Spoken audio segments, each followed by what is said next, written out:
There are summers that last forever in memory, golden afternoons that stretch into eternity even as the calendar insists they must end.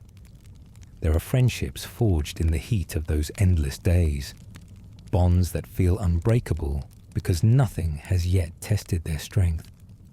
And there are mysteries that hide in plain sight, truths so enormous that the mind shields itself from recognizing them even as evidence accumulates like shadows gathering at dusk.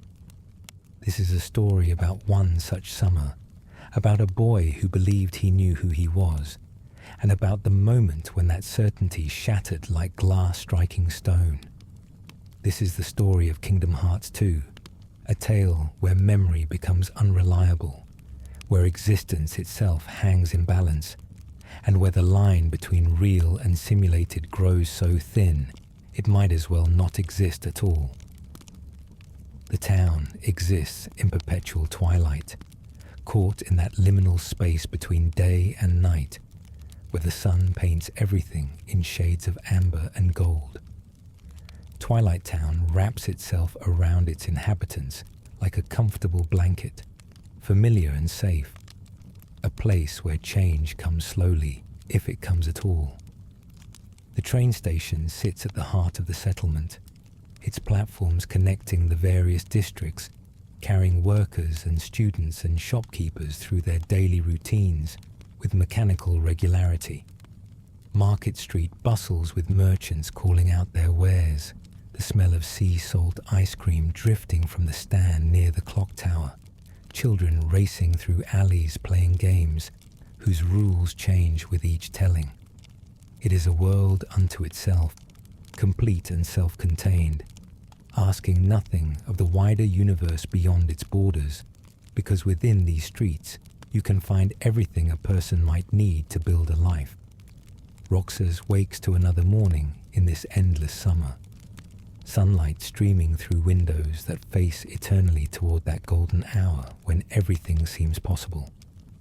He is 15 years old, with spiky blonde hair that refuses to lie flat no matter how much he might wish otherwise, and eyes that reflect the perpetual sunset in shades of blue that sometimes seem to shift towards something else entirely when caught at certain angles.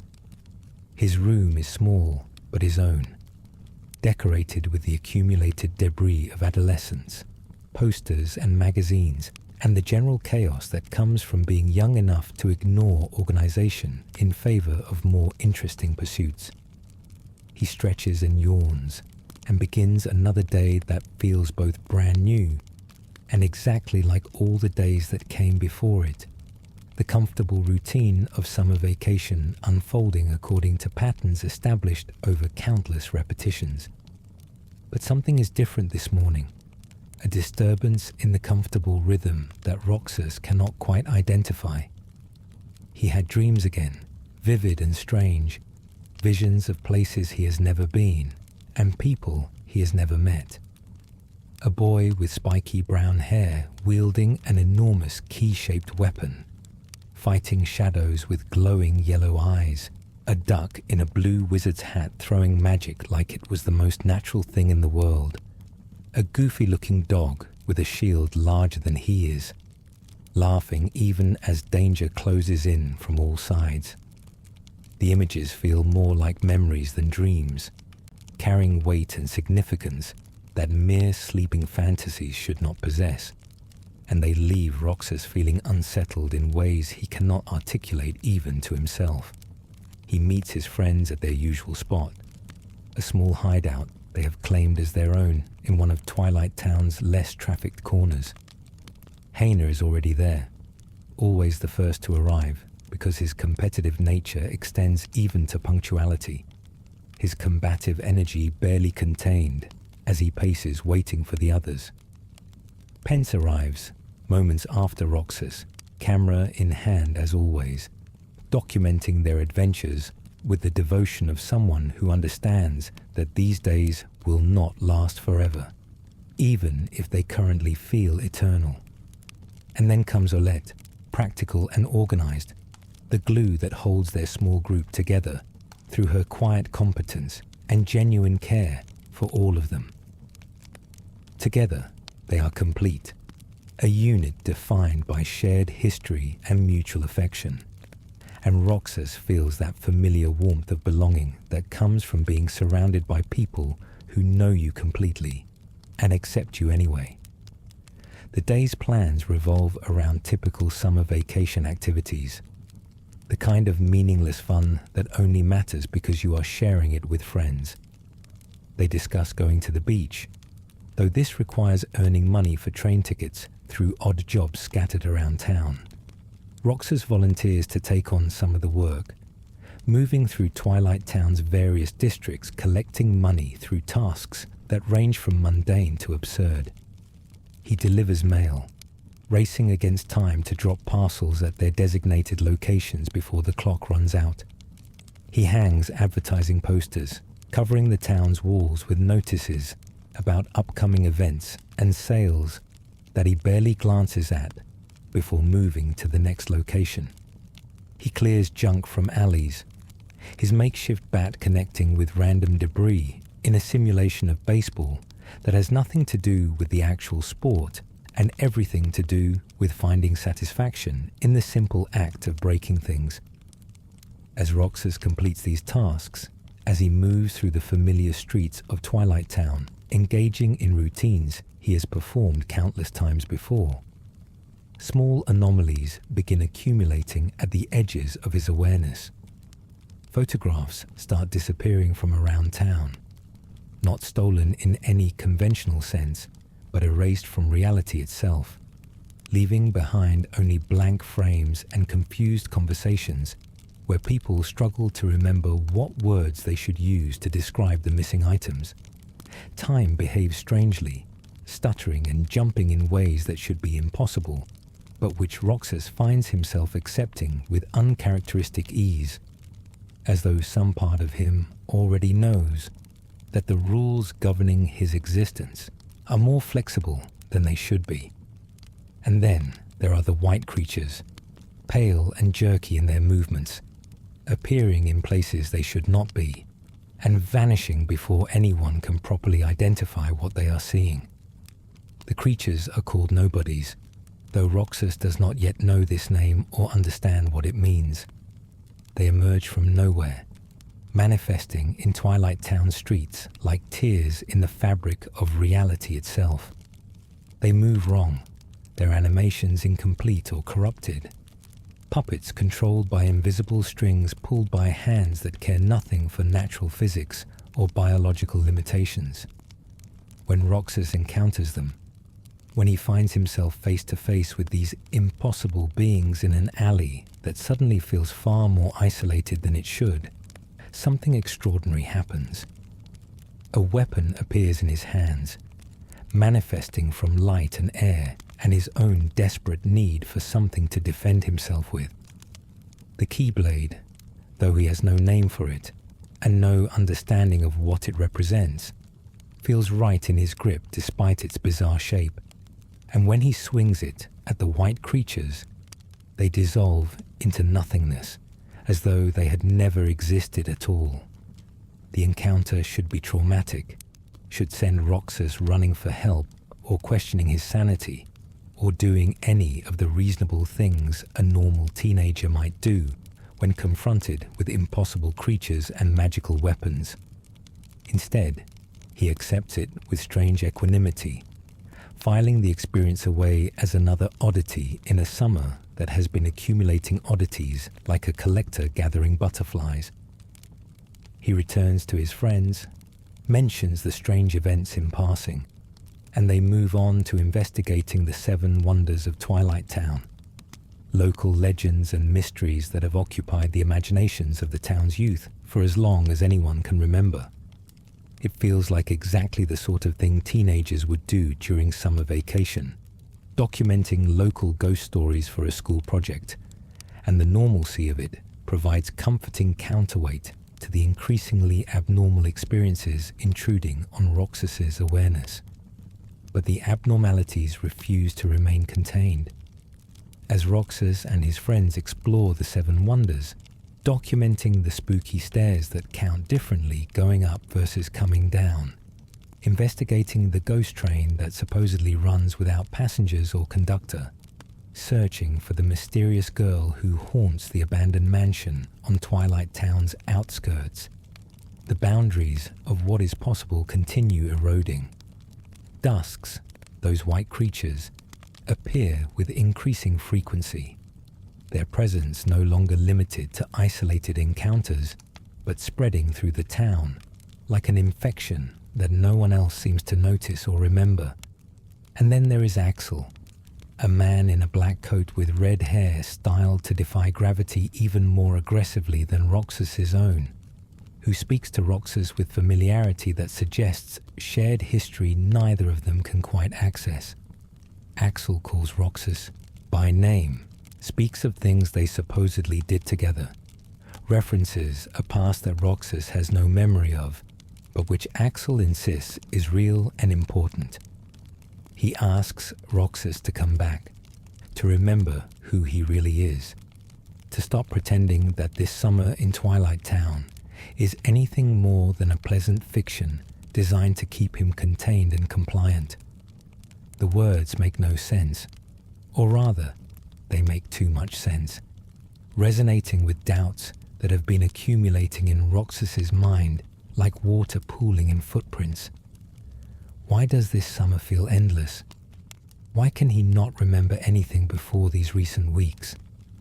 Why do the people of Twilight Town sometimes behave like computer programs executing limited loops rather than fully realized individuals with their own goals and histories?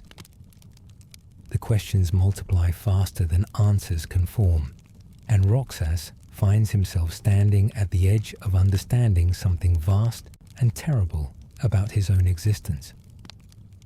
The confrontation comes on the 6th day, though Roxas has lost track of whether this numbering means anything in objective terms, or whether time itself has become unreliable in ways that go beyond simple perception.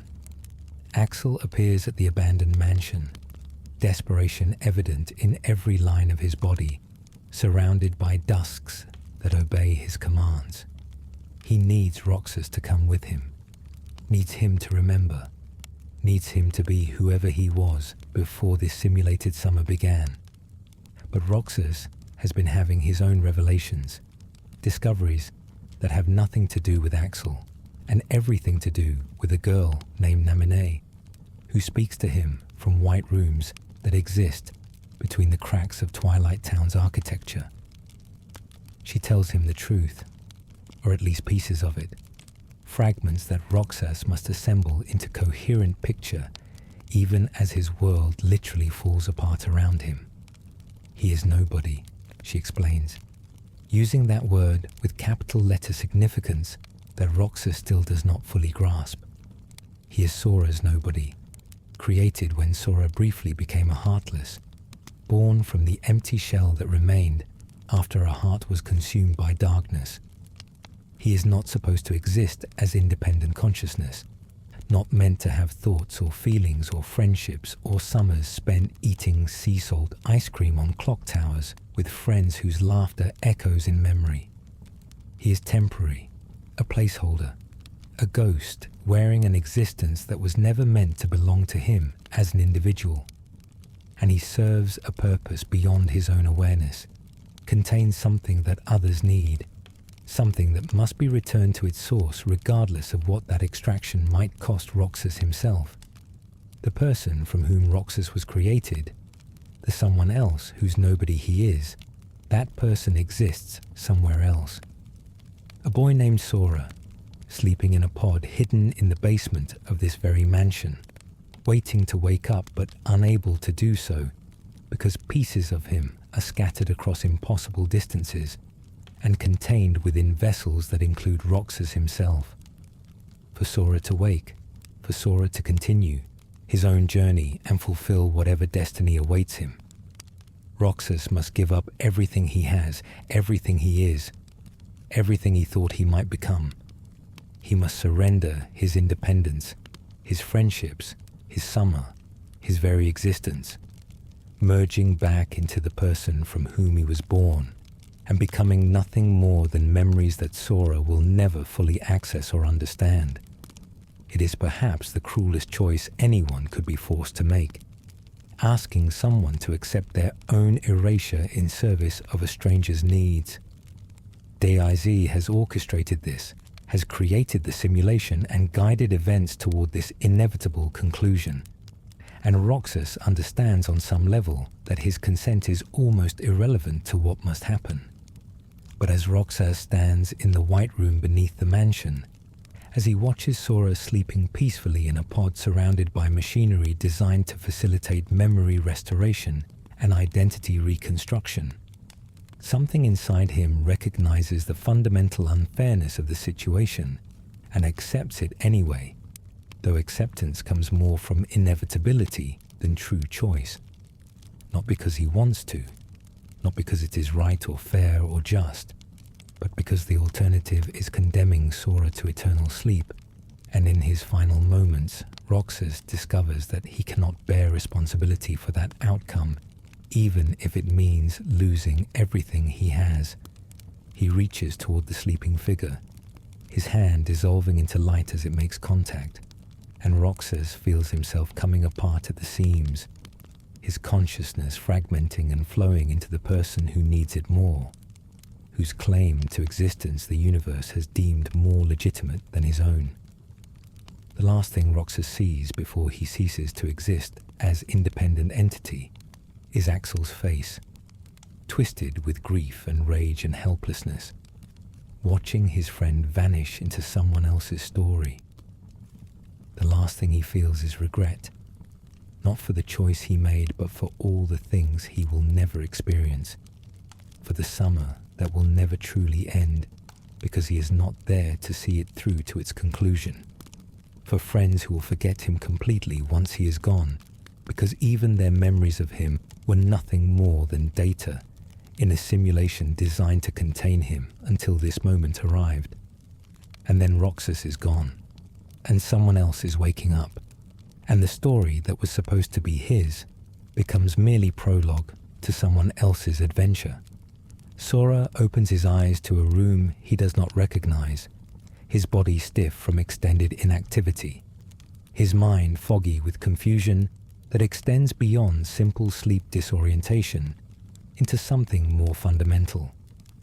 Donald and Goofy are there with him, his companions from adventures he can barely remember, looking exactly as they did a year ago, when they all entered that strange castle, where memory itself became weapon and victim.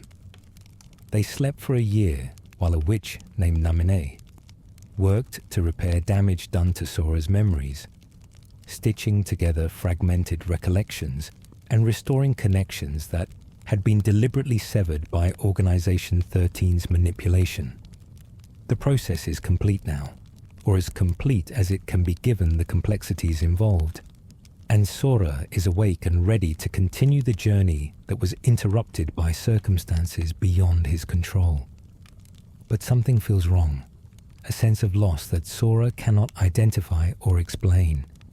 He does not remember Roxas, cannot access the memories of that summer in Twilight Town that never truly happened, has no way of knowing that for the past week he has technically existed in two places simultaneously. One version sleeping in a pod, while another walked around wearing his Nobodies face and living a borrowed life. The absence is profound even if Sora cannot name it, a hole in his heart that will never quite close, because the person who used to fill it no longer exists, except as fragment merged back into whole. He wakes feeling incomplete in ways that have nothing to do with physical health or restored memories, and that sense of something missing will haunt him throughout everything that follows. Jimmy Cricket, the small conscience-shaped being who has appointed himself Sora's chronicler and companion, discovers that his journal from their previous adventure has been completely wiped.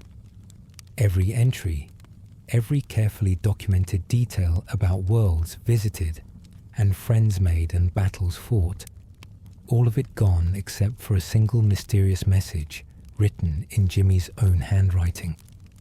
Thank Namine.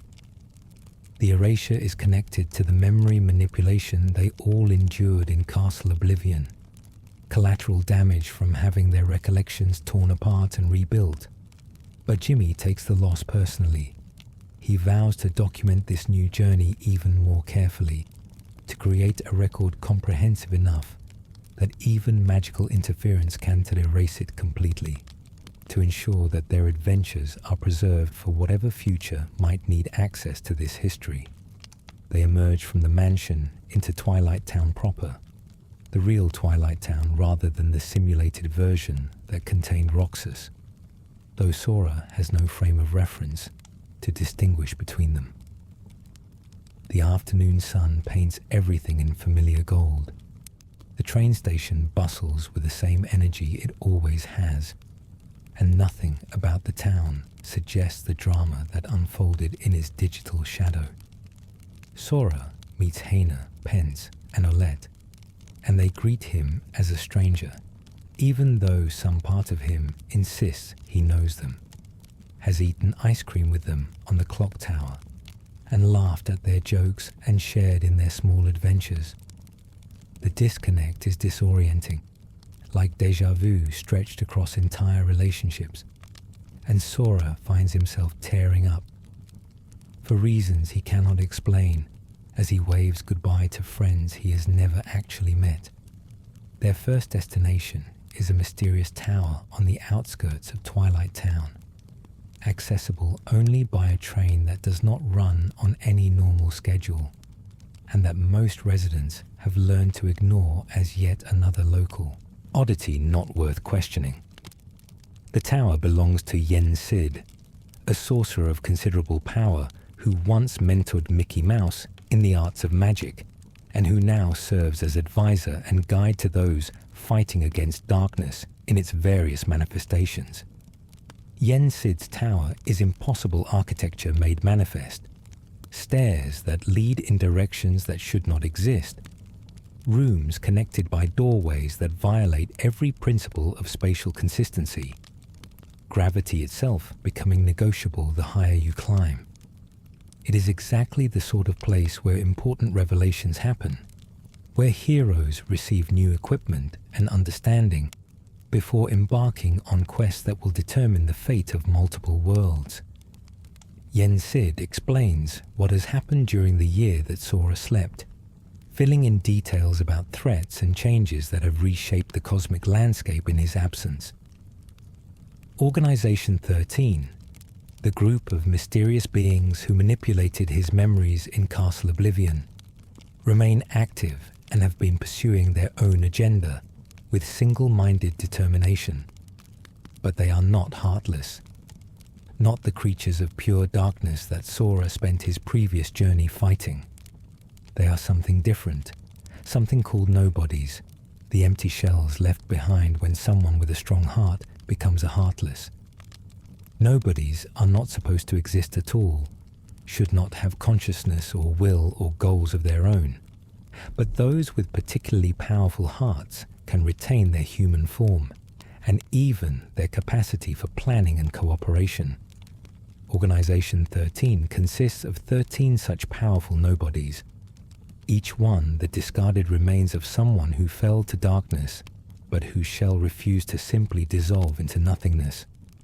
They call themselves an organization, and they have a leader named Xemnas, and they are searching for something they claim to have lost, something they insist was taken from them when they became Nobodies. They seek Kingdom Hearts itself, the source of all hearts and all existence, believing that if they can access its power, they can become whole again, transforming from empty vessels into complete beings with hearts that feel and connections that matter.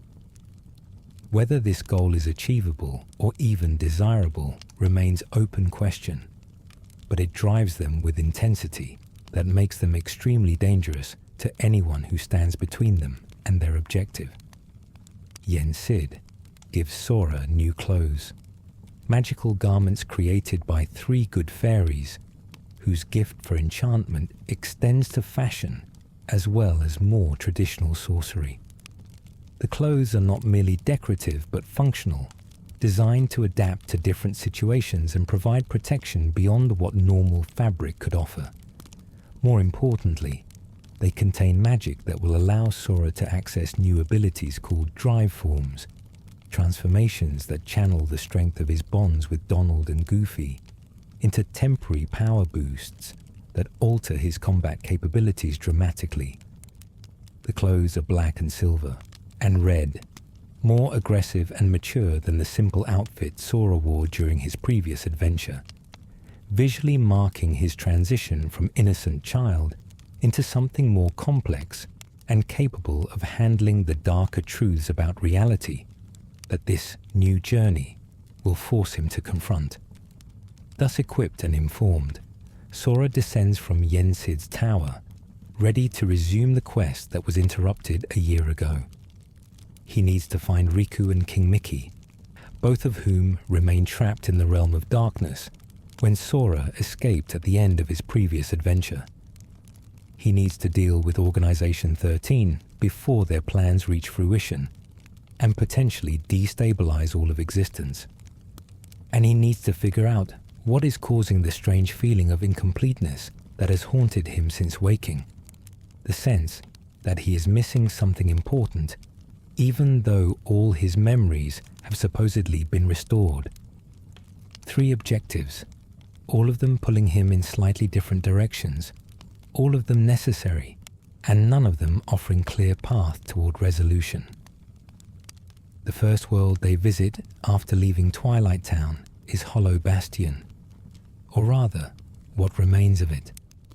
This was once a beautiful castle surrounded by thriving community, a place called Radiant Garden, where scientific advancement and magical tradition coexisted in relative harmony.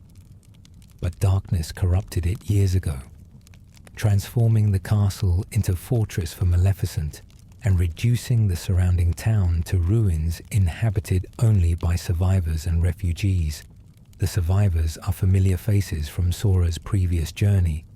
Leon with his gunblade and stoic determination, Yuffie bouncing with energy that seems barely contained, Aerith offering gentle wisdom alongside fierce combat capabilities, and Sid maintaining the technical infrastructure that keeps their small community functional despite everything working against them. They are attempting to restore Hollow Bastion to its former glory, slowly rebuilding Radiant Garden from memory and hope, and sheer stubborn refusal to accept that what was lost cannot be reclaimed.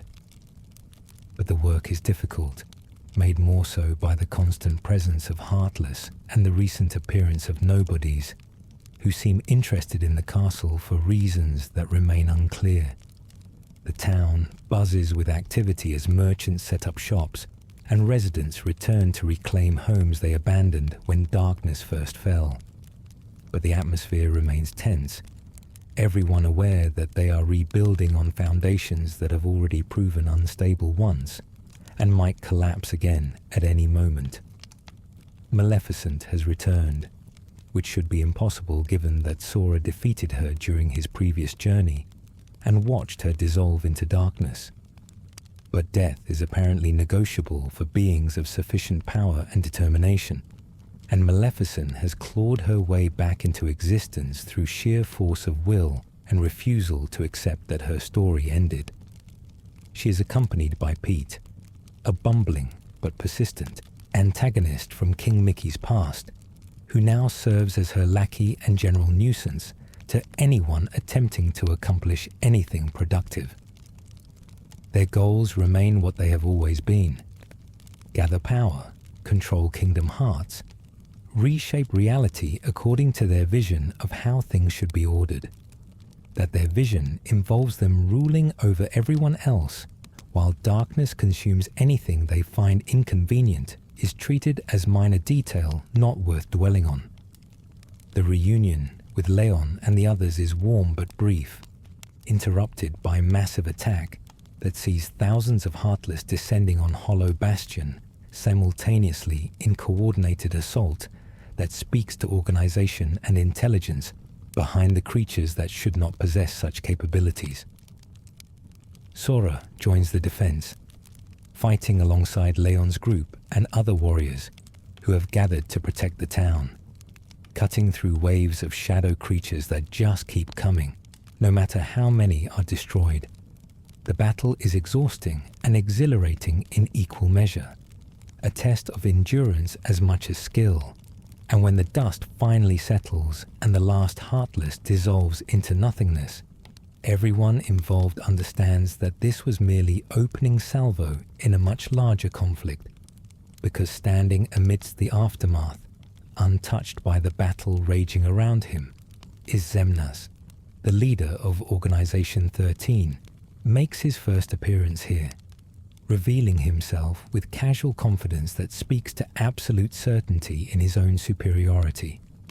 He's tall and imposing, silver hair framing a face that combines remarkable beauty with complete emotional vacancy. His eyes amber and cold as he surveys the scene with detachment that suggests he views everything happening as merely interesting data, rather than actual events with real consequences. He explains Organization XIII's plan with the casual ease of someone who does not believe any opposition can actually threaten him. They will collect hearts, every heart released when a Heartless is destroyed by a Keyblade, gathering them together to form Kingdom Hearts and grant the organization members the completion they seek. It is a plan that requires Sora's cooperation, whether he wants to provide it or not, because only the Keyblade can truly destroy Heartless in ways that release the hearts they have consumed. Every battle Sora fights, every Heartless he defeats with his weapon, he is inadvertently advancing Organization XIII's goal, harvesting hearts for them like a farmer gathering crops without understanding who will ultimately benefit from the harvest. The revelation is infuriating and trap-like, presenting Sora with impossible choice. Stop fighting Heartless and allow them to consume worlds unchecked, or continue fighting and help his enemies achieve their objectives. It is the sort of elegant strategic positioning that transforms hero into pawn, without the hero even realizing how comprehensively they have been outmaneuvered. From Hollow Bastion, Sora's journey expands outward across multiple worlds, each one representing different Disney property that has been given substance and permanence within Kingdom Hearts cosmology. Some are returns to locations visited during his previous adventure, now changed by time and new threats. Others are entirely new, worlds that were either inaccessible before, or which have only recently become vulnerable to the forces seeking to exploit or destroy them. Each world presents its own challenges and characters, its own local conflicts that Sora must help resolve, while simultaneously searching for any signs of Riku or Mickey, or clues about Organization XIII's broader plans. In the Land of Dragons, Sora meets Mulan and helps defend China from Shan Yu's invasion, fighting alongside the legendary warrior as she proves her worth and saves her country despite everyone doubting her capabilities.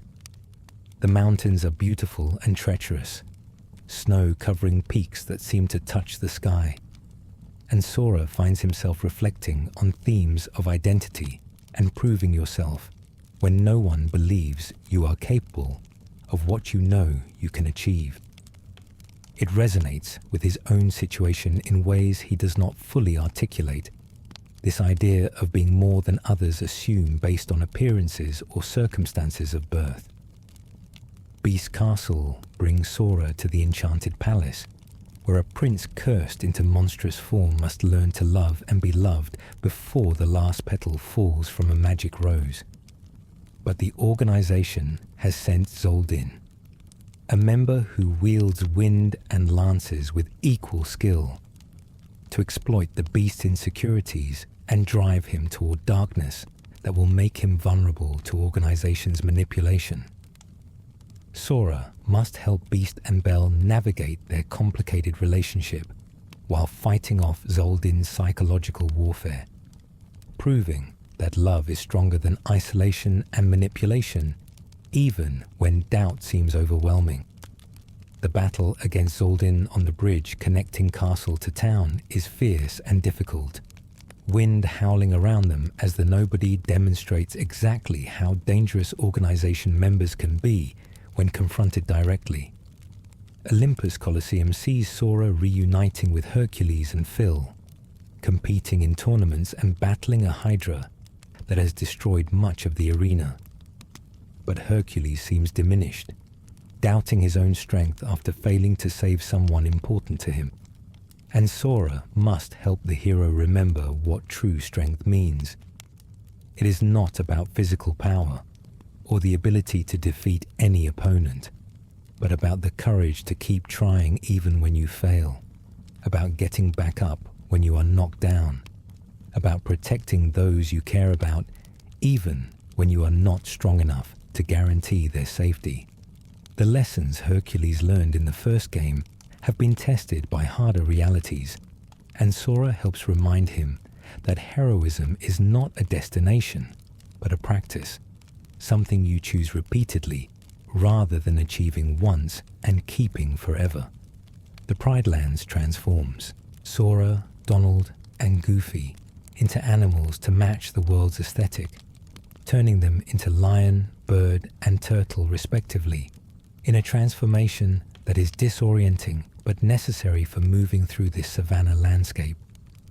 They help Simba reclaim his throne from Scar, fighting against both Scar's hyena army and the ghostly manifestation of Scar's darkness that lingers even after his physical death.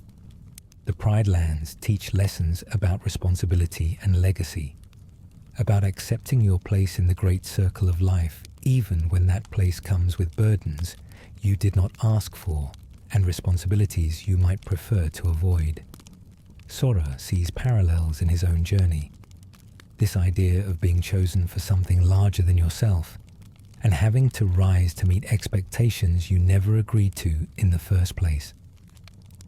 Port Royal, based on Pirates of the Caribbean, brings Sora into contact with Captain Jack Sparrow and the cursed pirates seeking Aztec gold.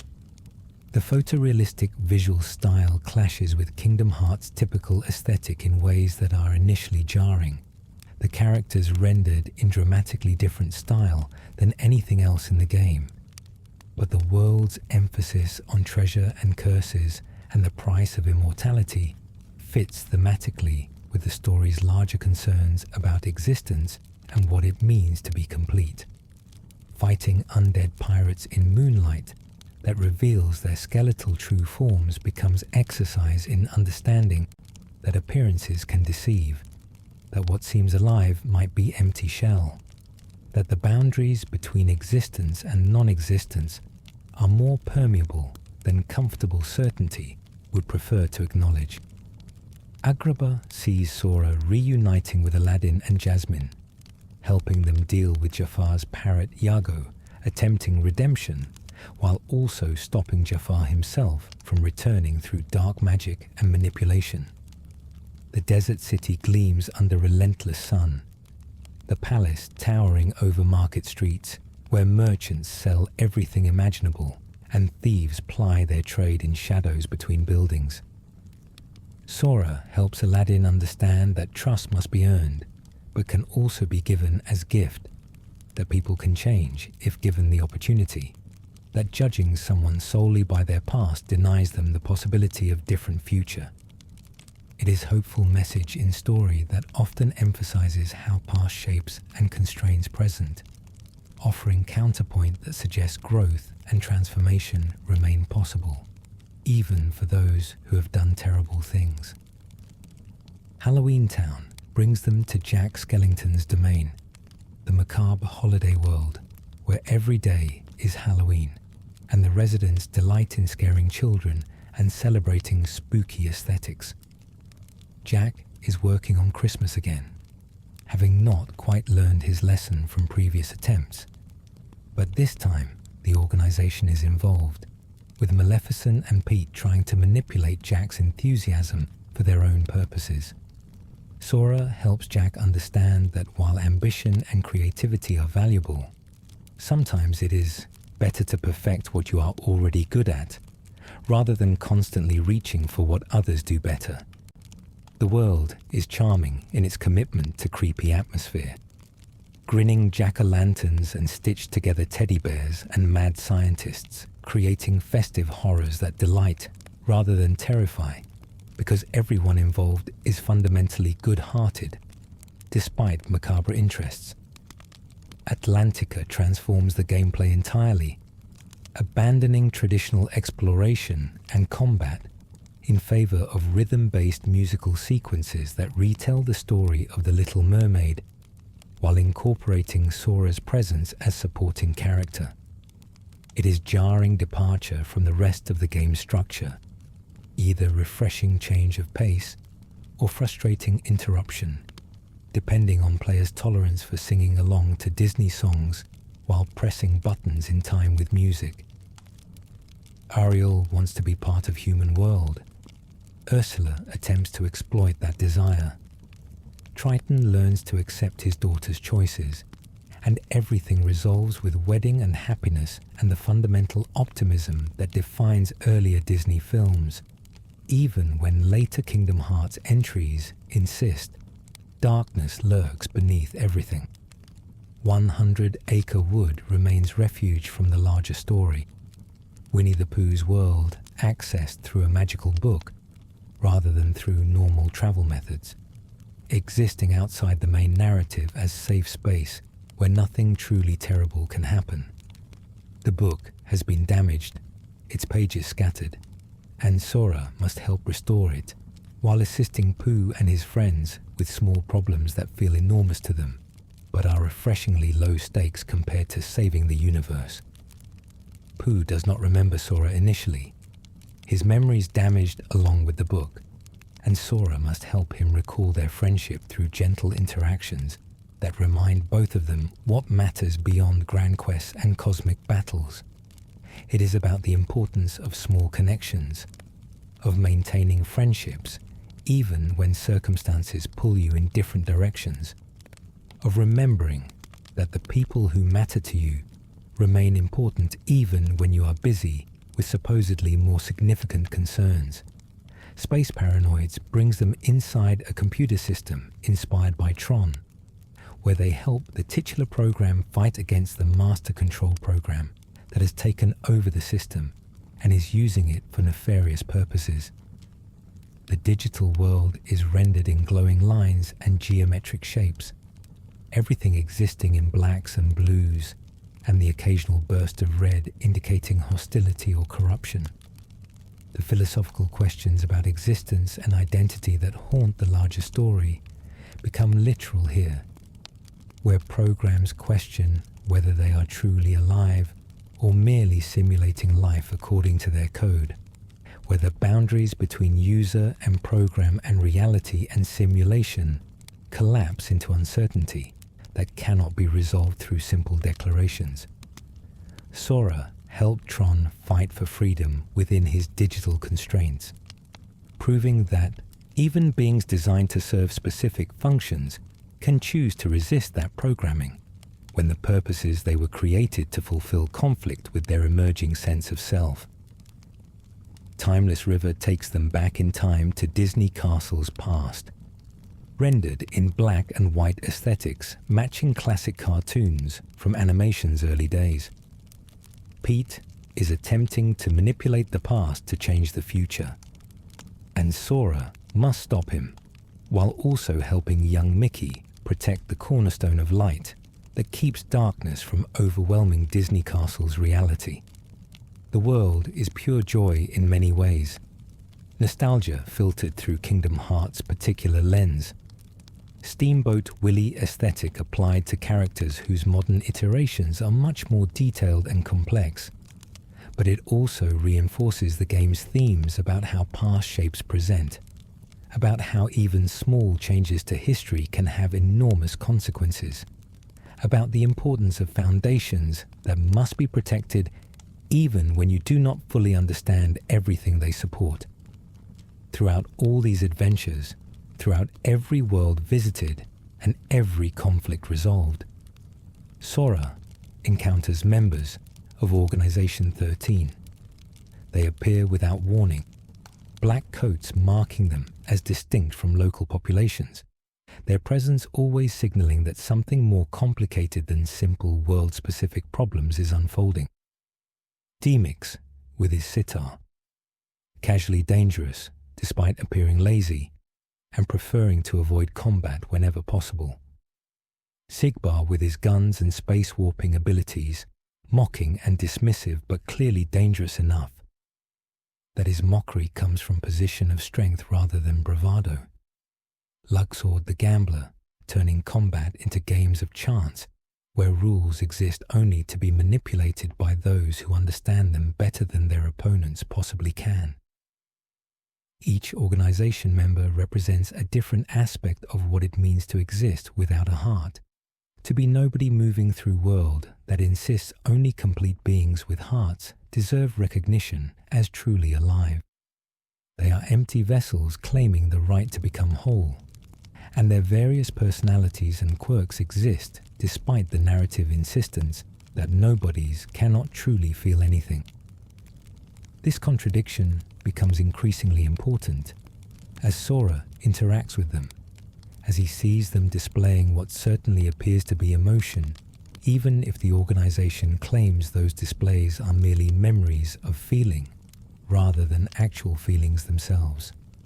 If a being acts exactly as though they have emotions, displays what looks like joy or anger or sadness or fear, does it matter whether those responses emerge from genuine feeling or from programmed behavioral patterns?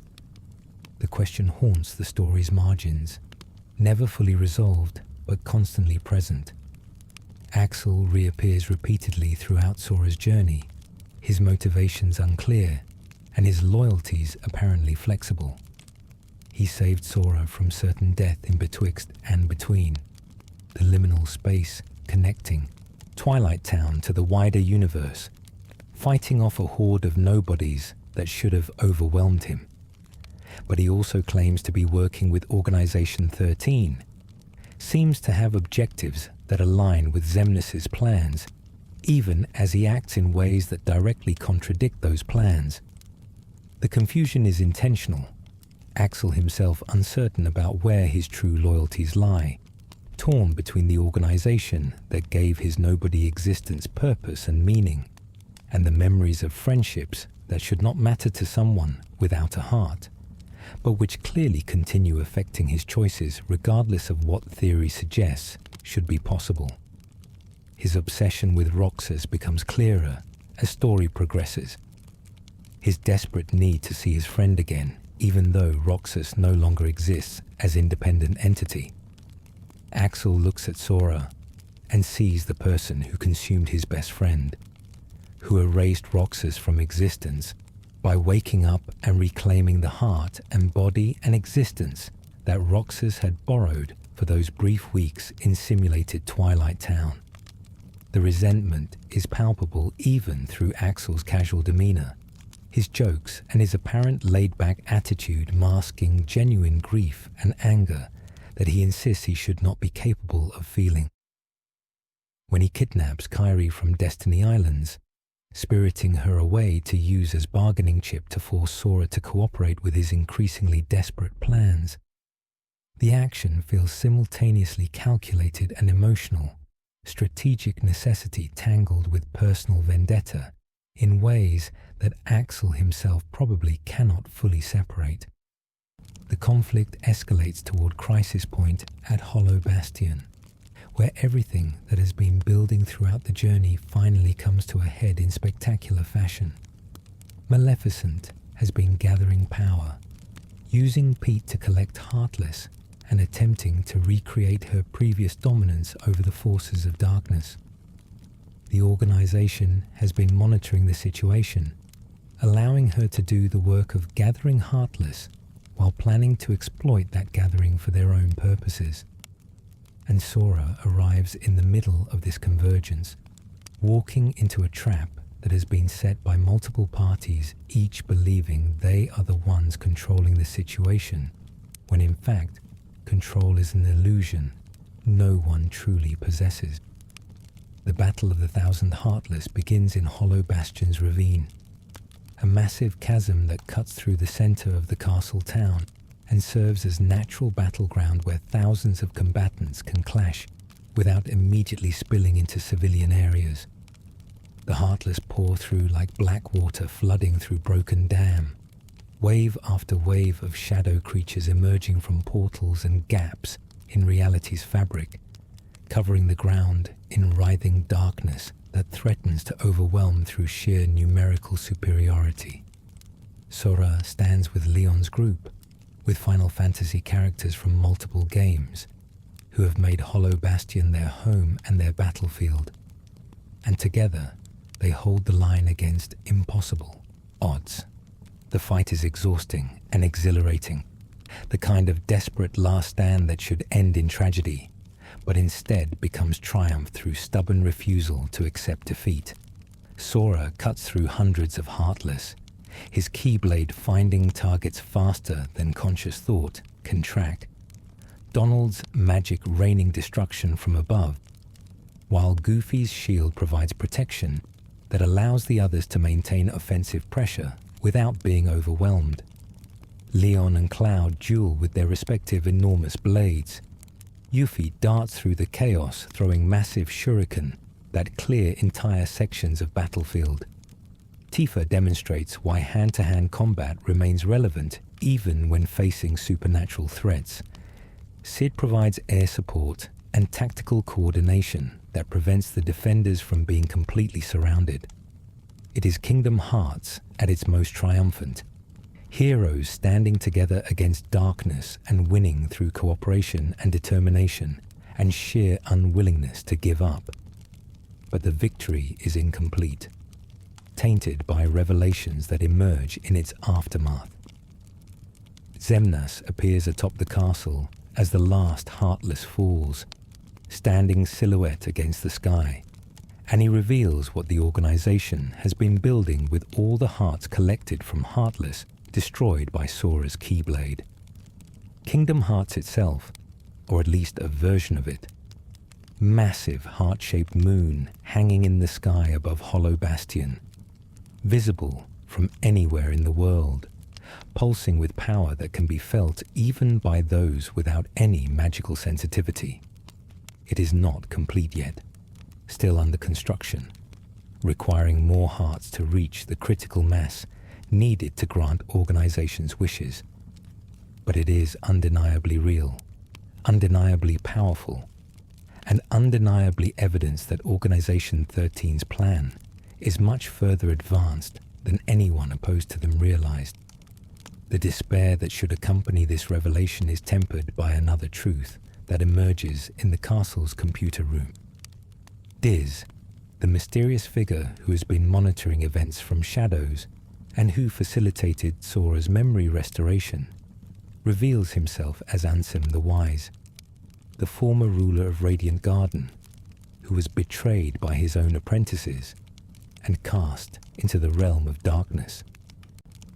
The name Ansem that Sora encountered during his previous journey, the Heartless claiming to be Seeker of Darkness, was actually one of Ansem the Wise's apprentices, Xehanort, who stole his master's name when he fell to darkness and became Heartless and Nobody simultaneously.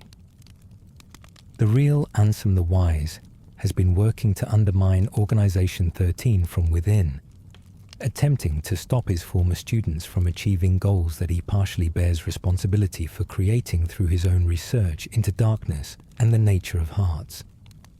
Ansem the Wise has built a machine, a device designed to encode the Kingdom Hearts constructed by Organization XIII, and then delete it, erasing the accumulated hearts that the organization has gathered from defeated Heartless and forcing them back to square one.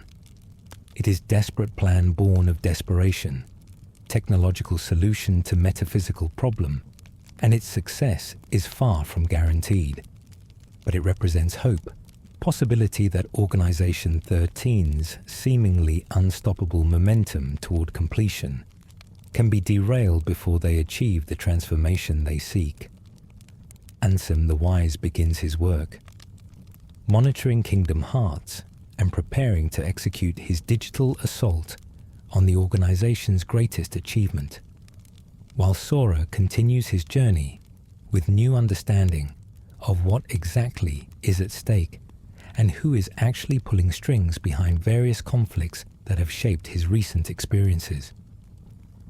The nature of Nobodies becomes increasingly complex the more Sora learns about them.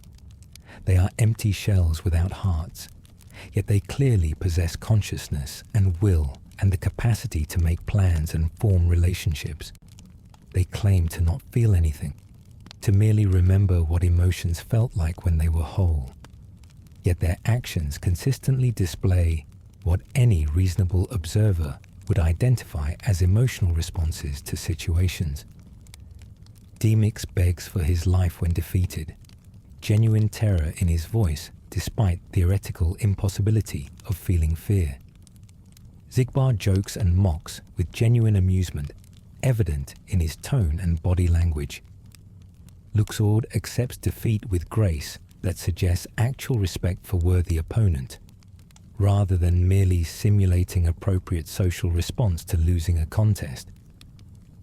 The contradiction suggests that perhaps the organization's understanding of their own nature is incomplete or deliberately self-deceptive, that they have convinced themselves they lack hearts because believing otherwise would force them to question whether their goal of becoming whole is actually necessary, or whether they are already more complete than they allow themselves to acknowledge. It is easier to pursue transformation with single-minded determination if you believe you are fundamentally incomplete, that the ache you feel is literal absence, rather than the normal existential loneliness that all conscious beings experience regardless of whether they possess hearts. The alternative, that they are already whole and simply refuse to accept it, is too terrible to contemplate because it would mean everything they have done in pursuit of hearts was unnecessary, that the suffering they have caused served no purpose beyond their own inability to accept themselves as they are. Sora's own nobody, the boy named Roxas, who lived that summer in digital Twilight Town, begins asserting himself more forcefully as the journey progresses. Sora experiences flashes of memories that are not his own, visions of places he has never been, and people he has never met, that nonetheless feel intimately familiar. The ice cream on the clock tower, bitter and sweet and cold and perfect. The frustration of being told you are nobody important when you feel like you should matter. The desperate need to understand who you are when everyone insists you are merely shadow of someone else. These memories bleed through from Roxas, who technically no longer exists, but whose consciousness remains merged with Sora's in ways that neither completely controls or fully understands. The tension between them reaches its breaking point in the world that never was, the organization's home base, a city built from nothingness itself, where nobodies can exist without pretense or apology. It is a place of impossible architecture and perpetual twilight, skyscrapers that reach toward nothing, and streets that loop back on themselves in configurations that would be impossible in any world governed by consistent physical laws. The city feels empty despite being populated, hollow despite its solidity, a monument to absence that insists it deserves to be recognized as presence. Here, Sora must confront Roxas directly, must face his own nobody in battle that determines which of them gets to control their shared existence. The fight happens inside Sora's heart, in a space called the Station of Awakening, that manifests as a stained glass platform floating in darkness. Roxas is everything Sora is and more, dual-wielding keyblades and attacking with fury that speaks to genuine rage at having his existence stolen from him. He is faster and stronger and more aggressive than Sora, fighting with the desperation of someone who knows this is his last chance to assert his right to be recognized as real, as someone who matters beyond merely being raw material for someone else's continued existence. But Sora has something Roxas lacks, something that ultimately tips the balance. He has friends, connections, bonds that give him strength beyond his individual capabilities. Roxas fought alone even when he had Axel and Xion, even when he had Hena and Pence and Olette in the simulation, because on some fundamental level, he understood that all those connections were temporary, that his existence itself was borrowed time waiting to be reclaimed by its original owner. Sora wins not through superior skill, but through accepting Roxas as part of himself, rather than as enemy to be defeated. He acknowledges that Roxas deserves recognition, that the summer in Twilight Town was real, even if it happened in simulation, that the feelings and friendships and experiences mattered regardless of how temporary they proved to be. This acceptance allows Roxas to merge more completely with Sora, to stop fighting for independent existence and instead become integrated aspect of Sora's larger consciousness, voice, and perspective that enriches rather than competes. It is not the ending Roxas wanted or deserved, is not justice or fairness, or even adequate compensation for everything he lost. But it is the best outcome available given impossible circumstances, and Roxas accepts it with grace that suggests maturity beyond his apparent years. Kairi is being held in the castle that never was, the enormous fortress at the heart of the world that never was, where Xemnas conducts his experiments and the organization plans its final moves. Sora fights through the castle's various levels, confronting organization members who have been positioned as obstacles to test his strength and determination. Luxord turns hallway into casino, where combat becomes card game with lethal stakes. Cyax transforms into berserker driven by Moon's light, howling rage that contradicts everything about Nobodies supposedly lacking emotion. Sigbar snipes from impossible angles, warping space to make every shot a potential kill shot that must be dodged or blocked or deflected through reflexes trained by months of constant combat. Each battle strips away another layer of the organization, reducing their numbers and bringing Sora closer to his goals of rescuing Kairi and confronting Xemnas. But the victories feel hollow because it becomes increasingly clear that the organization members are not simply obstacles, but individuals with their own stories and motivations and relationships that matter to them, even if they theoretically should not care about anything.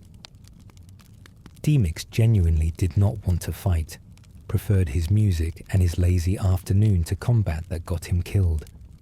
Luxord respected Sora as worthy opponent, acknowledged his strength and skill even in defeat. Cyax channels lunar energy to enter berserker mode, his transformation appearing emotional, but actually drawing power from the moon itself, a weaponization of rage that may or may not reflect genuine feeling beneath the technique. Riku appears in the world that never was, though Sora does not recognize him initially. He is wearing a black coat identical to Organization XIII. His uniform, his face hidden behind cloth and shadow, his voice altered by whatever transformation he has undergone. He helps Sora from a distance, providing assistance without revealing his identity, clearing paths and removing obstacles while maintaining careful separation that prevents Sora from discovering the truth about who is actually helping him. The reason for this secrecy becomes apparent when Riku finally reveals himself, removing his hood to show a face that belongs to Ansem, the Heartless that Sora defeated at the end of his previous journey, the darkness that nearly destroyed everything. Riku has been walking in darkness since the door to Kingdom Heart sealed, has been trapped in the realm of shadow fighting to find his way back to the light and his friends. But the darkness has marked him, transformed him, and in a moment of desperation he channeled so much dark power that it changed his very appearance, transforming him into the visage of the darkness he has been fighting against. He looks like Ansem now, like the enemy, and the shame and horror of this transformation has kept him hidden from Sora, even when helping from shadows. It is perhaps the cruelest irony in a story full of cruel ironies. Riku finally escapes the realm of darkness only to discover that darkness has followed him out, that he carries it in his very flesh now, that saving himself required becoming the thing he hates most. The reunion between Sora and Riku, when the truth finally emerges, is emotional in ways that Kingdom Hearts rarely allows itself to be.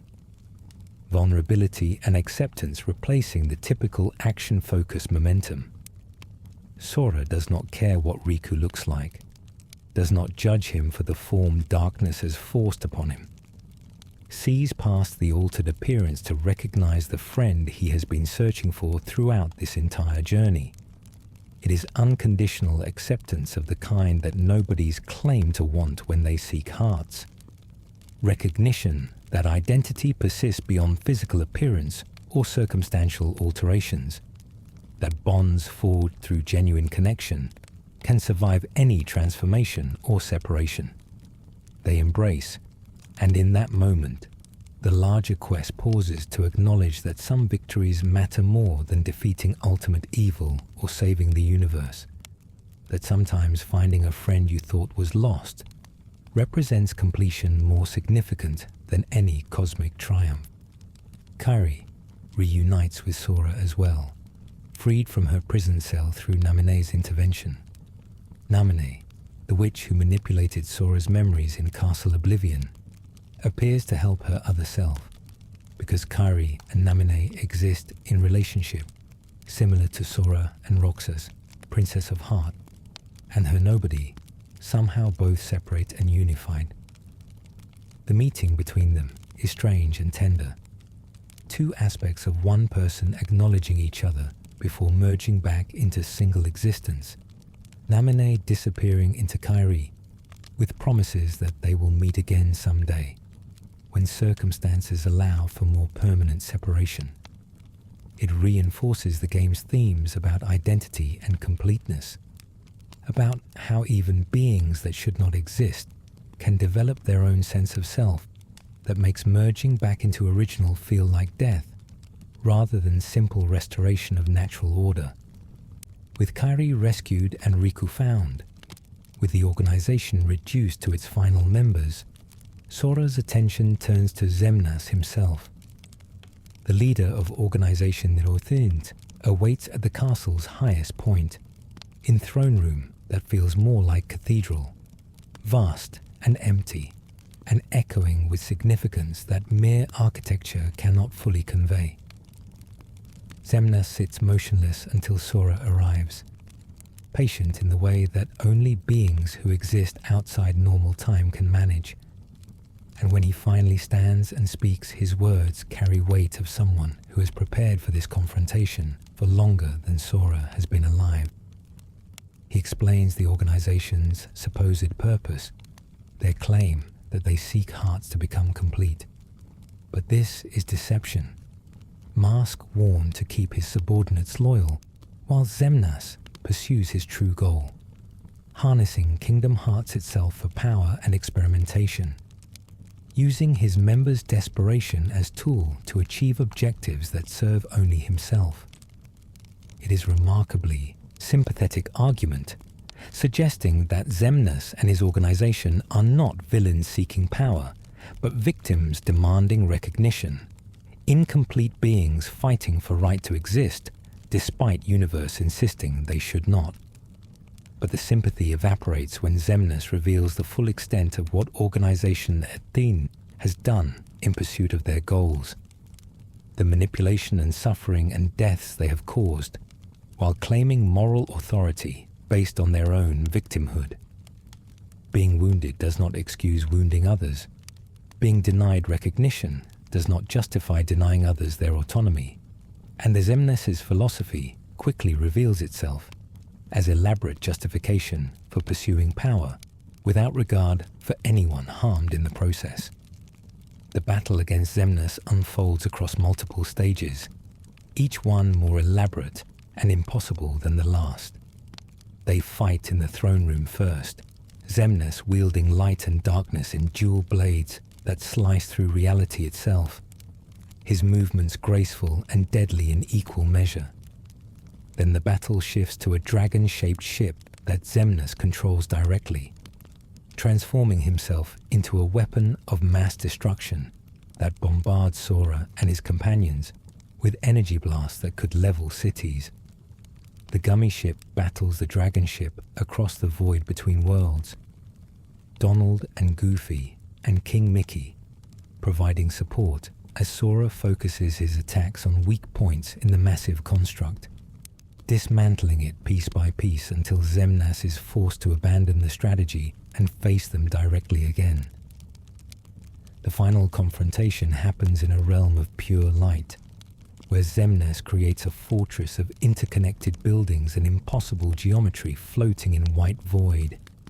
He attacks with everything he has, summoning walls of energy and raining destruction from above and warping space to make every defense inadequate and every attack miss its target.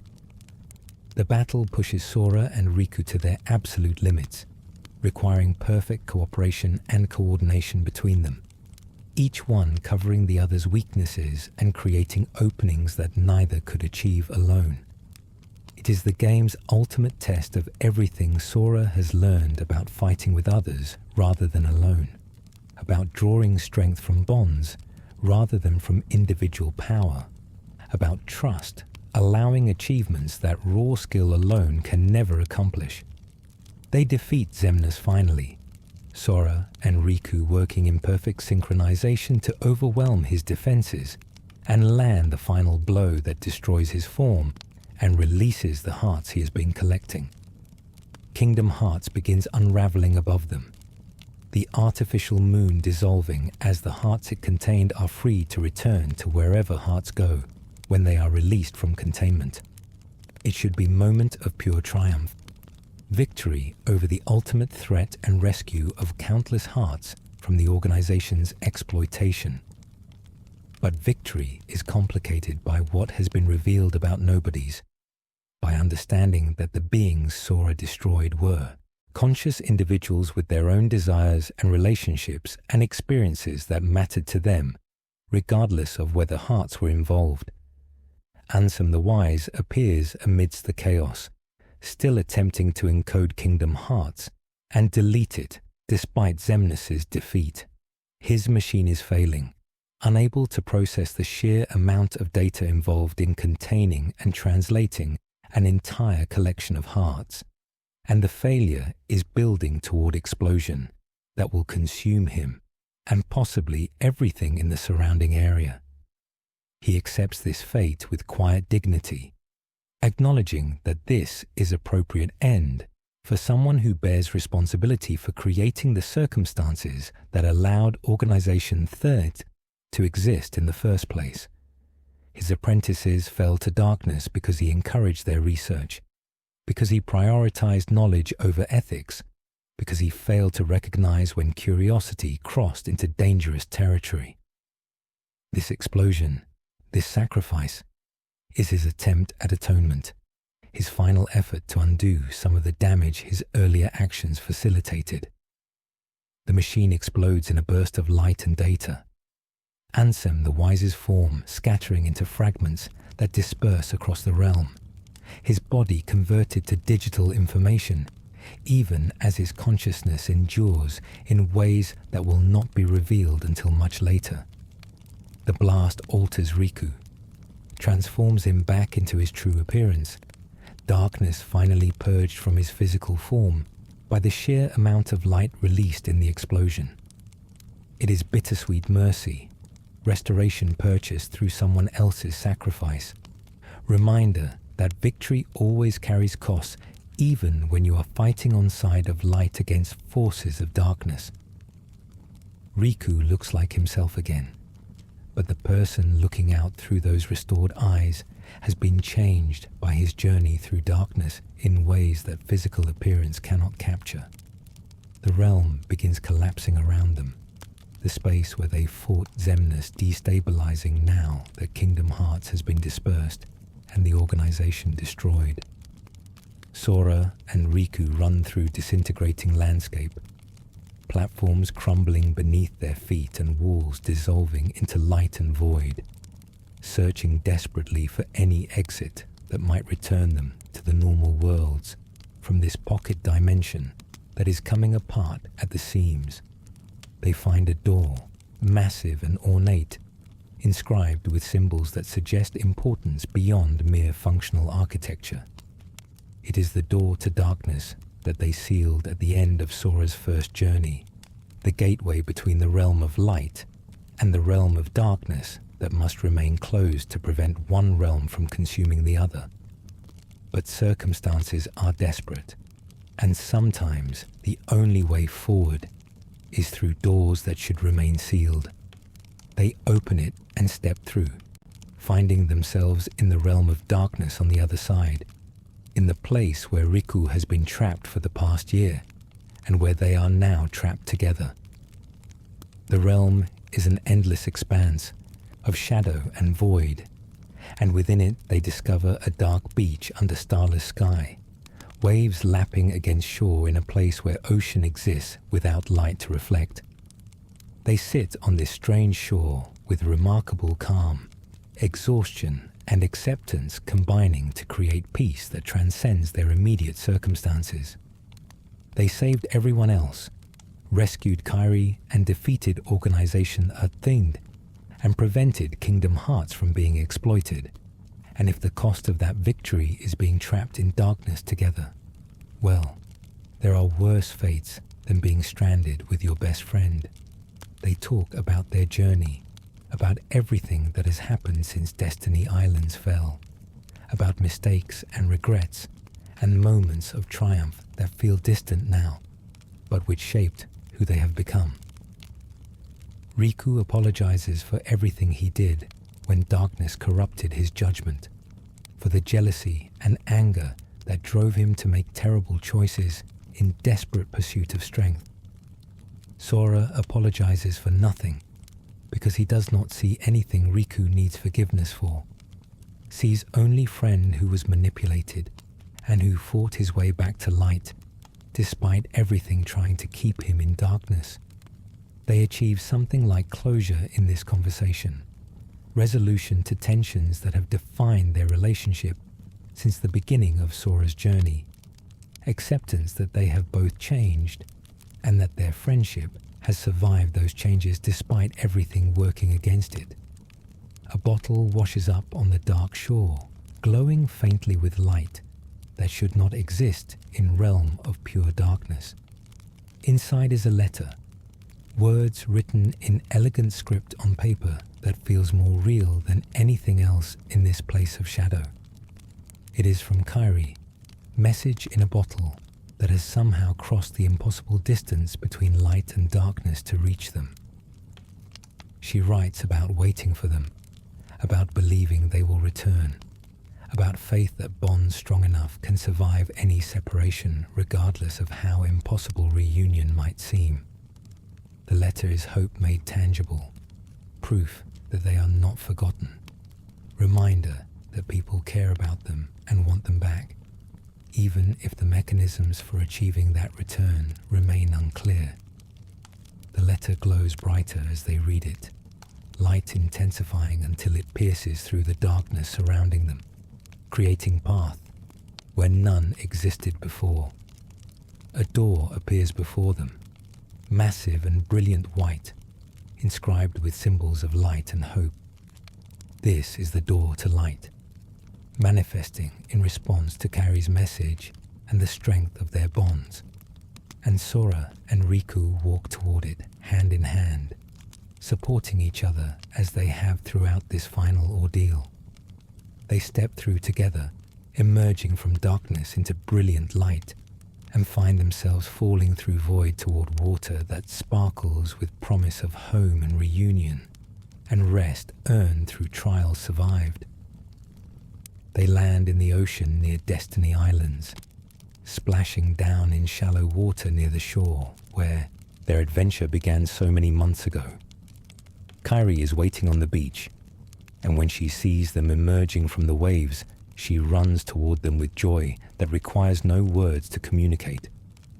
They all come together in embrace that feels like completion, like return to safety after extended time in danger, like the universe itself acknowledging that sometimes heroes deserve happy endings without additional complications or sequel hooks. The sunset paints everything golden. The palm trees rustle in wind that carries salt and promises of tomorrow. And for this one moment, everything is exactly as it should be. The celebration is quiet and personal. The three friends reunited on the beach, where they used to play as children, where they built rafts and dreamed of adventure, and made promises under stars that seemed impossibly distant. Those promises have been kept through trials none of them anticipated when they first made them. Bonds tested and strained, but ultimately proven stronger than any force trying to break them. They sit together watching the sunset, eating sea salt ice cream and talking about everything and nothing, rebuilding the casual intimacy that separation and drama temporarily disrupted. It is not dramatic or grand, this ending, is not full of explosions or declarations or sweeping orchestral crescendos. It is simply three people who care about each other being together again, and that is enough. Time passes on Destiny Islands, days flowing into weeks, as life returns to rhythms disrupted by darkness and adventure, and cosmic conflicts that feel increasingly distant from this small paradise. Sora has aged during his journey, not just physically, but in ways that have nothing to do with years and everything to do with experiences that force you to understand complexities most people never face. He is not the same boy who left these islands chasing dreams of other worlds, has been changed by everything he saw and everyone he met, and all the impossible choices he was forced to make. But change is not loss. Growth is not abandonment of who you were. And Sora remains fundamentally himself despite everything that has happened to him. One bottle washes up on Destiny Island's shore after everything has been resolved, after Sora and Riku have returned, and life has resumed its comfortable patterns. Sora finds it while walking on the beach, recognizes Kairi's handwriting on the paper inside, and begins reading the message she wrote during the darkest moments of uncertainty, when she had no way of knowing whether her friends would ever return. The words are intimate and honest, expressing fears and hopes and love that Kairi struggled to articulate in person, but which flow easily in written form. Reading her letter, Sora understands that the bonds connecting them go deeper than friendship or shared adventure, that what they have built together represents foundation for whatever comes next in all their lives. The game ends not with grand revelation or dramatic cliffhanger, but with simple image. Sora sitting on the beach reading Kairi's letter, while sunset paints the sky in familiar golds and purples. Riku and Kairi visible in the distance sharing their own quiet moment of connection. The islands peaceful and safe and exactly as they should be. It is ending that trusts audience to understand that peace earned through struggle has value beyond the struggle itself. That sometimes the most important victories are the quiet ones that let people simply exist without constant threat of annihilation or transformation or loss. The journey is complete for now, and the heroes have earned their rest. But peace in Kingdom Hearts' universe is always temporary, always interrupted by new threats or old enemies returning, or the consequences of previous victories creating new problems that require new solutions. The letter Sora reads contains a message beyond Kairi's personal words to him, a warning or prophecy or simply observation about the nature of light and darkness, and the eternal dance between them. Hearts are connected across impossible distances. Bonds persist beyond any attempt to sever them, and the battles fought against darkness leave marks that never fully fade, even when victory is achieved. The organization may be defeated, but the questions they raised about identity and existence and the nature of completeness remain unresolved, waiting for future installments to explore further or for audiences to grapple with independently. Kingdom Hearts 2 tells a story about coming home, about finding your way back to people who matter after being separated by circumstances beyond your control.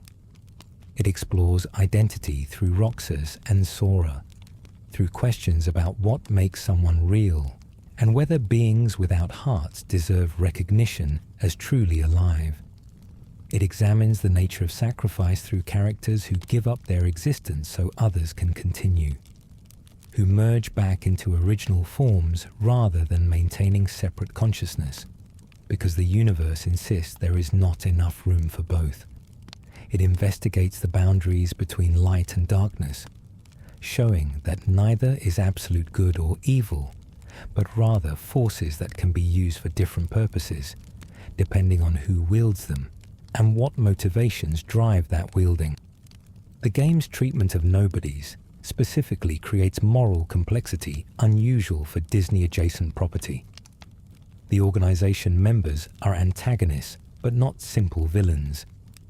Characters pursuing goals that make sense from their perspective, even when those goals conflict with heroes' objectives. They believe themselves incomplete and seek completion through Kingdom Hearts, and while their methods are often cruel and their justifications sometimes ring hollow, their fundamental desire to exist fully and be recognized as worthy of existence is sympathetic in ways the game refuses to simply dismiss. Destroying them is presented as necessary, but not necessarily right. Victory that carries costs beyond simple casualties of combat. Roxas's arc particularly embodies this complexity, his existence erased not through villainy or failure, but through cosmic injustice of being born as someone else's nobody. He did nothing wrong, harmed no one intentionally, simply existed and tried to understand himself and form connections that mattered. But the universe decided Sora's existence takes precedence over Roxas's, that only one of them can be, and Roxas drew the short straw in lottery he never consented to entering. His absorption into Sora is portrayed as tragic necessity rather than happy reunion, loss that must be accepted rather than victory to be celebrated. It creates emotional weight that elevated Kingdom Hearts 2, beyond typical hero's journey into something more nuanced and painful and real. The Disney worlds serve their usual function of providing variety and familiar characters and pacing breaks between the heavier main plot, but they integrate better with the larger story than in the first game. Organization members appear in most worlds, directly interfering with local situations rather than existing as separate layer that never quite connects with world-specific plots. The fights against various organization members in different Disney locations create sense that the threat is universal, rather than contained to specific locations, that darkness and schemes and cosmic conflicts penetrate even the most innocuous-seeming worlds. The worlds are not just isolated vignettes, but actual pieces of larger universe that all connect and affect each other in ways both obvious and subtle. The gameplay evolution from the first Kingdom Hearts is significant, combat faster and more complex, with new abilities and drive forms that transform Sora temporarily into more powerful versions of himself. The reaction commands that trigger in specific situations add cinematic flair to battles. Moments where pressing a button at the right time launches spectacular attacks or counters that punctuate the action with drama. The magic system is more refined, summoning is less clunky. The gummy ship segments are improved, though still somewhat tedious. It represents a refinement of systems established in the first game. Iteration that keeps what worked while improving what did not. Evolution rather than revolution in game design philosophy. Visually, the game remains impressive decades after release. Character models more detailed than the first games, and animations smoother and more expressive. The various worlds each possess distinct aesthetic that makes them immediately recognizable. From Hollow Bastion's Gothic architecture, to Prideland's sweeping savannas, to Port Royal's moonlit Caribbean waters. The cutscenes are directed with cinematic eye that sells emotional moments without requiring dialogue to explain what characters are feeling. Facial expressions and body language conveying complex emotions in ways that transcend the limitations of the models being used to depict them. The voice acting elevated above typical video game standard, particularly for main cast. Haley Joel Osment returns as Sora, his performance capturing both the character's essential optimism and the weariness that comes from having already saved the universe once and being forced to do it again. David Gallagher brings depth to Riku's guilt and determination to make amends for past mistakes. Hayden Panettiere's Kairi gets more to do this time, displaying agency and determination alongside the gentleness that defines her role as Princess of Heart. The Disney voice actors maintain consistency with their characters' established performances, while new actors like Paul St. Peter as Xemnas create memorable villains through vocal performance alone. Yoko Shimomura's score remains one of gaming's best. Tracks that range from bombastic battle themes to melancholic character motifs, to sweeping orchestral pieces that underscore the most important narrative moments. Dearly Beloved continues to be the series' musical thesis statement. Simple piano melody that captures everything Kingdom Hearts represents in less than 3 minutes. Roxas's theme is heartbreaking in its simplicity, perfect encapsulation of character, whose existence is defined by being nobody important, despite desperately wanting to matter. The Organization XIII theme carries menace and sadness in equal measure, representing antagonists who are simultaneously dangerous and tragic. The final boss music escalates appropriately, driving intensity that matches the life or death nature of confrontation that will determine the fate of all worlds.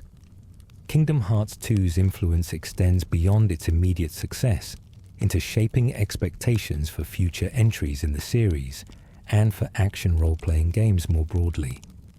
It demonstrated that sequels could expand on the original's themes and mechanics while maintaining what made the first game special. That additional complexity did not require abandoning accessibility. That Disney properties could be integrated into larger narrative without feeling like cynical corporate synergy.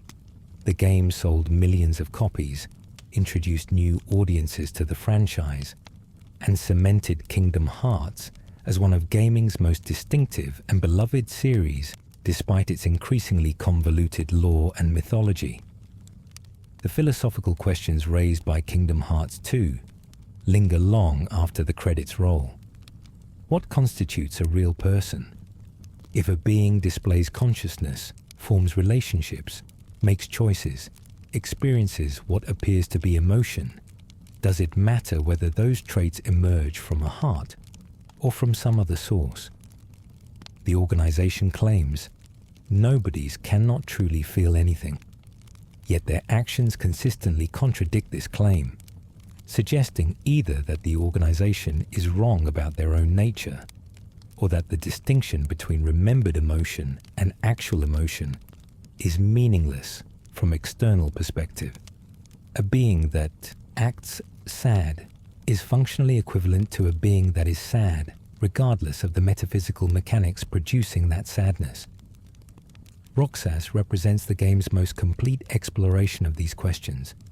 A character who who insists on his own reality despite universe telling him he is merely shadow of someone else. His summer in Twilight Town was simulated, his memories partially fabricated, his very existence dependent on Sora remaining asleep. Yet those weeks felt real to him. The friendships he formed mattered to him. The ice cream tasted sweet and bitter and cold, regardless of whether it existed in actual Twilight Town or digital recreation. When he merged with Sora, when he sacrificed his existence so another person could wake up, was that death or simply restoration of natural order?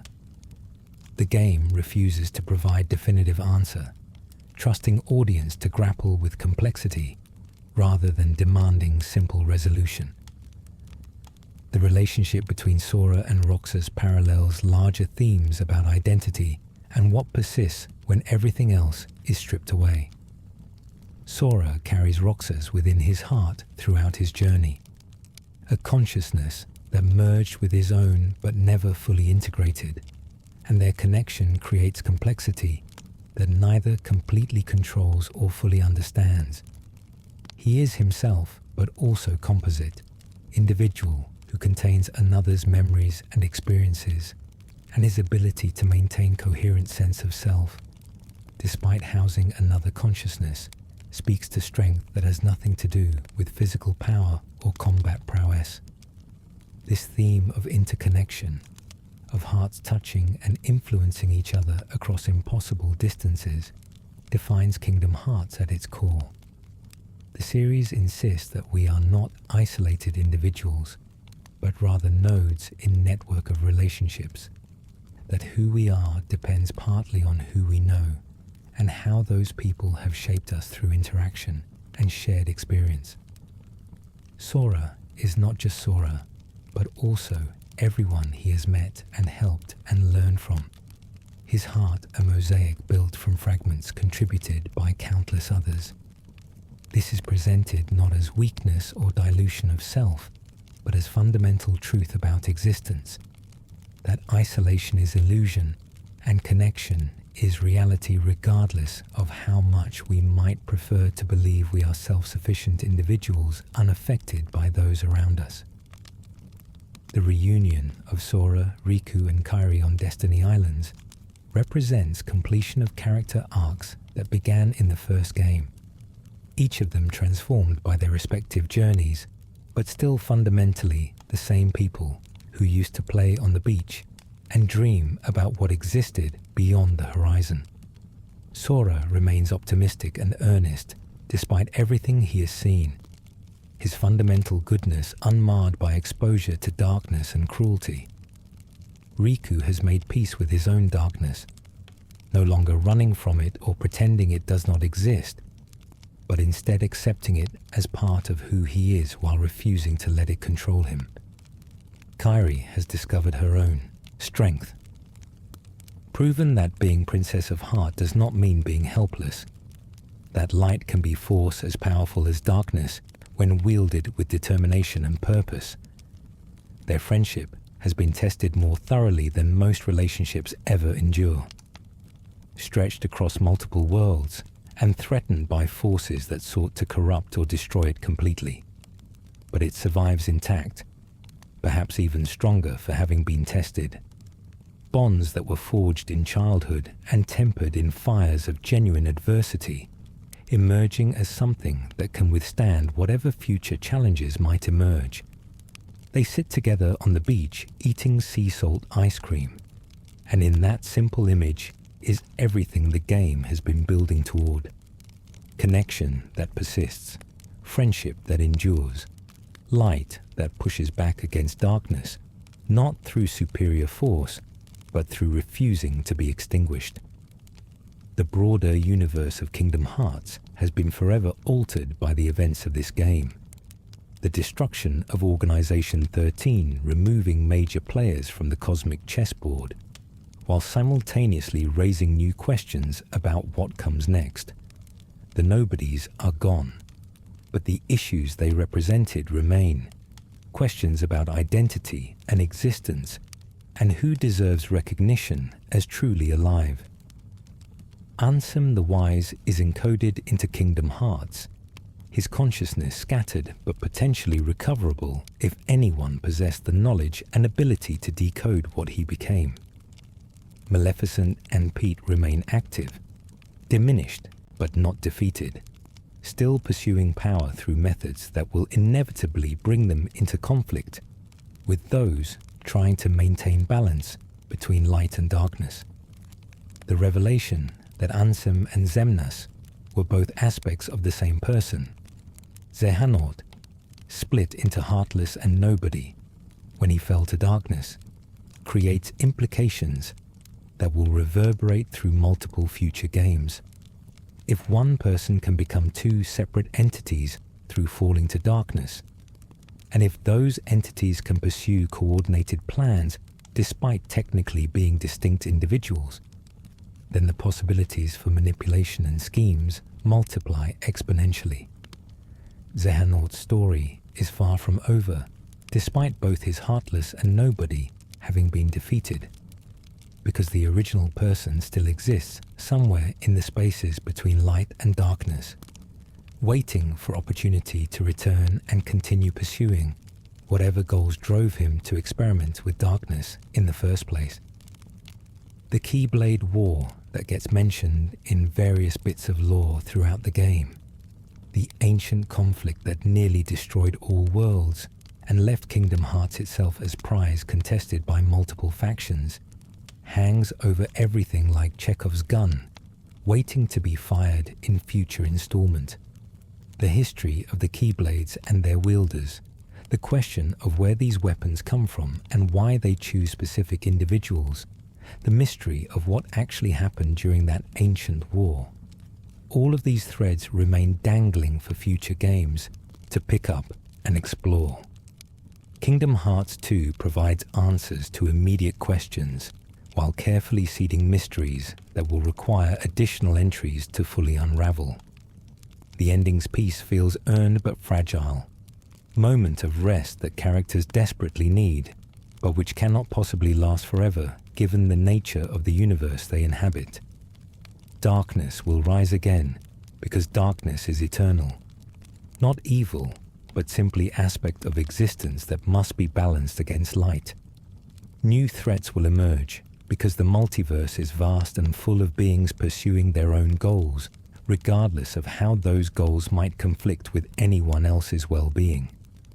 Sora will be called to adventure again, because that is the nature of being hero. Once you have saved the world, once you become the person people turn to when the world needs saving again. But for now, in this moment, on this beach, watching this sunset, they are allowed to simply be. Three friends who have been through more than most people experience in lifetimes, who have saved countless worlds and defeated terrible enemies, and proven that bonds of genuine affection can survive any test, sitting together and enjoying each other's company without immediate crisis demanding their attention. It is not dramatic or explosive, or full of forward momentum toward the next adventure. It is simply peace. And that peace is perhaps the most valuable thing they could have achieved through all their struggles. The message in a bottle that Sora reads as the game ends contains Kairi's thoughts during his absence, her faith that he would return, and her determination to wait however long necessary for that return to happen. The letter is love letter in the truest sense, not romantic necessarily, though that interpretation is available for those who prefer it, but certainly expression of love that transcends simple friendship into something deeper and more fundamental. Kairi's words remind Sora that he matters, that his existence is important not because of what he can do or what he has accomplished, but simply because he is himself, and people care about him for that reason alone. This theme of mattering, because you are you, rather than because of your achievements, runs throughout Kingdom Hearts 2, counterpoint to the more typical hero's journey narrative, where significance derives from deeds accomplished and battles won. Roxas mattered not because of anything he did, but because he existed and formed connections and tried to understand himself. The organization members mattered not just as obstacles to be overcome, but as individuals whose absence leaves genuine holes in the fabric of reality. Sora matters not because he is the Keyblade wielder, or the chosen one, or the hero destined to save everyone, but because Riku and Kairi and Donald and Goofy and countless others across multiple worlds care about him and would be diminished by his loss. The game ends with subtle invitation to audience, suggestion that the stories we have witnessed and the themes we have explored might have relevance beyond the specific narrative of these characters in this universe. We all struggle with questions of identity, wondering who we are beneath the roles we play and the expectations others place on us. We all face moments where we must choose between isolation and connection, between pursuing individual power and accepting interdependence with others. We all grapple with darkness in various forms, the parts of ourselves we would prefer to deny or eliminate, but which remain part of who we are regardless of how much we might wish otherwise. Kingdom Hearts 2 suggests that these struggles are universal, that the specific fantastical trappings of Keyblades and Heartless and Disney worlds are metaphors for experiences that everyone encounters in some form. The game dresses its philosophical explorations in entertaining action and spectacular visuals and beloved characters from childhood, making the medicine go down easier by coating difficult questions in sugar of enjoyable gameplay and emotional storytelling. But beneath the surface entertainment lies genuine inquiry into what it means to exist, to connect with others, to maintain identity when forces both internal and external work to fragment or transform that identity into something you do not recognize.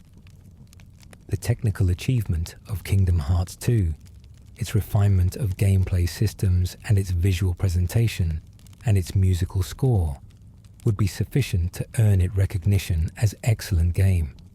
But what elevates it beyond mere technical competence into something more meaningful is its willingness to engage with complex themes without providing easy answers, its respect for audiences' ability to sit with ambiguity and uncertainty, its trust that players can handle stories where victory comes with costs and where the line between heroism and villainy blurs depending on perspective and circumstance. The game's structure, alternating between lighter Disney World segments and heavier main plot revelations, creates rhythm that prevents the darkness from becoming overwhelming, while still allowing that darkness to cast shadows that make the light feel more precious. The moments of genuine joy and humor, Sora's interactions with Donald and Goofy and the various Disney characters they meet, provide necessary relief from the existential weight of Nobodies questioning their right to exist, and heroes grappling with whether destroying conscious beings can ever be truly justified even when those beings threaten universal stability.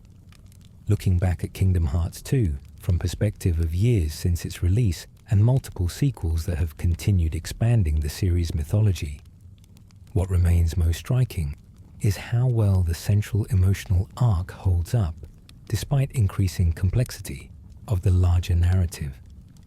The story of three friends separated by circumstances beyond their control, struggling to reunite despite obstacles that seem insurmountable, finally coming back together through determination and faith and refusal to accept that separation must be permanent. That core remains powerful and moving regardless of how many additional layers of lore get added around it. Roxas's sacrifice, his enforced integration into Sora so that the original could wake up and continue his journey, provides the game with emotional foundation that elevates everything else. It is tragedy in truest sense, loss that cannot be undone or mitigated, costs that could not be avoided if the greater good was to be served.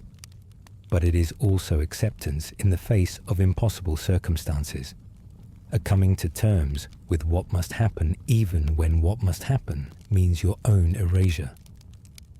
Roxas deserved better than the fate he received, deserved to continue existing and having adventures and forming relationships and discovering who he might become if given the chance. But the universe decided otherwise, and his grace in accepting that unfair judgment in his final moments speaks to strength of character that transcends his brief existence. The organization's destruction carries similar weight, victory that feels necessary but not wholly just, triumph tainted by understanding that the defeated enemies were not simply evil beings deserving destruction, but complex individuals caught in impossible situations. They were created without consent, told they were incomplete, driven by need to become whole in ways that anyone with a heart would recognize as fundamentally reasonable. That their methods were cruel and their philosophy self-serving does not completely negate the legitimacy of their core desire, the simple wish to be recognized as real and worthy of existence. Defeating them was necessary to prevent their plans from destabilizing reality, but that necessity does not make their destruction feel like pure victory. This moral complexity, this willingness to acknowledge that sometimes there are no good options and even correct choices come with costs that weigh on conscience, distinguishes Kingdom Hearts II from more simplistic hero's journey narratives.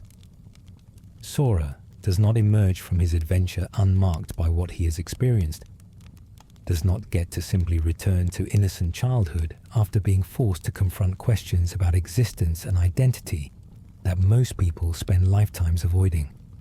He has killed conscious beings, has destroyed entities that begged for mercy and displayed terror in their final moments, has participated in violence that was justified by circumstances but which still extracted psychological toll that pure righteousness would not carry.